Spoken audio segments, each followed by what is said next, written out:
In recent days, Myanmar has been on the brink of collapse, with civil war threatening to destroy the entire country.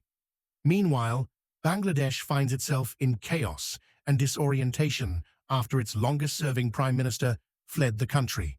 And young Bangladeshis, the face of the country's future, are tearing down statues of Bangladesh's first president, Sheikh Mujibur Rahman. Imagine waking up to scenes of massive protests, a government on the verge of imploding, and a nation standing at a crossroads. What you're witnessing could very well be a color revolution. But what exactly are these revolutions, and why are they shaking the foundations of countries like Bangladesh and even some European nations? Currently, Bangladesh is experiencing its own wave of unrest, which some have likened to a color revolution. The country is in the grip of massive protests, with citizens demanding fairer, more transparent elections and an end to political corruption. The government's response has been forceful, with reports of violent crackdowns on protesters and escalating tensions in the streets. As the situation unfolds, Bangladesh provides a vivid example of what happens when people rise up after feeling that their voices have been silenced. The outcome of this movement could have far-reaching implications, not just for Bangladesh, but for our broader understanding of democracy and civil resistance in the 21st century.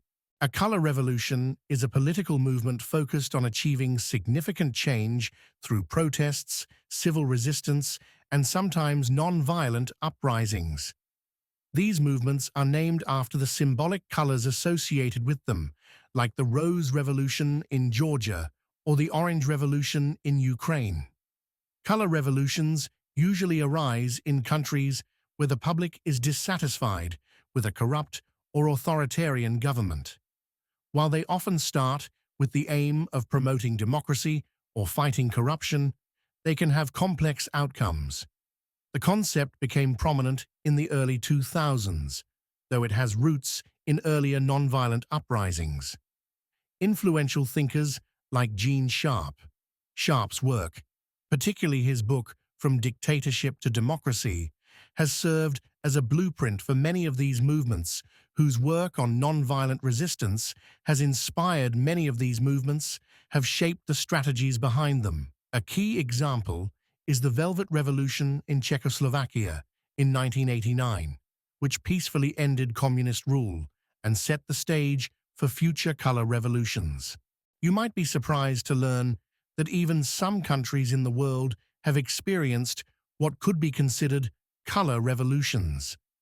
While they might not always fit the classic definition, there have been moments where public discontent has led to significant political shifts. Let's take a look at some of the most notable color revolutions and set it to the year 2003. Picture this: the bustling heart of Georgia, the capital city of Tbilisi, where the Rose Revolution was about to unfold in all its dramatic glory. Now, back then, Georgia was home to about 4.5 million folks, and Tbilisi, the main stage for this political drama, housed around 1.1 million of them. But it wasn't all sunshine and roses. Well, except for the roses the protesters were holding, but we'll get to that. You see, Georgia had been through some tough times in the 90s. The Soviet Union had crumbled, and with it, the population had dipped as people left in search of better opportunities. The economy was a mess, with poverty, unemployment, and corruption running rampant. Even the farmers were having a rough go, with agriculture struggling to keep up. These tough conditions had people fed up, and when whispers of election fraud started swirling, the frustration reached a boiling point. So, what did the good people of Georgia do? They grabbed their roses, yes, actual roses, and hit the streets, demanding that President Eduard Shevardnadze step down. And you know what? It worked. The protests were so powerful that Shevardnadze handed over the reins, leading to a peaceful transfer of power. Enter Mikhail Saakashvili, the new president, riding the wave of the Rose Revolution, which has since been hailed as one of the first major modern color revolutions. And a year later, in 2004, in the heart of Ukraine, Kyiv, the Orange Revolution took place, starting in late November 2004 and stretching into the chilly days of January 2005. Ukraine, then facing economic struggles and political division, saw tensions rise during the 2004 presidential election between pro-Western Viktor Yushchenko and pro-Russian incumbent Viktor Yanukovych. Widespread allegations of election fraud sparked mass protests in Kyiv's Independence Square, with demonstrators demanding fair elections. The Ukrainian Supreme Court eventually annulled the fraudulent election results and ordered a rerun, leading to Yushchenko's victory. This revolution marked a significant moment in Ukraine's ongoing struggle between East and West. Consider the protests in the United States, such as those during the Civil Rights Movement or, more recently, the Black Lives Matter movement. While not always labeled as color revolutions, these movements share similarities in how they challenge the status quo and push for significant societal changes.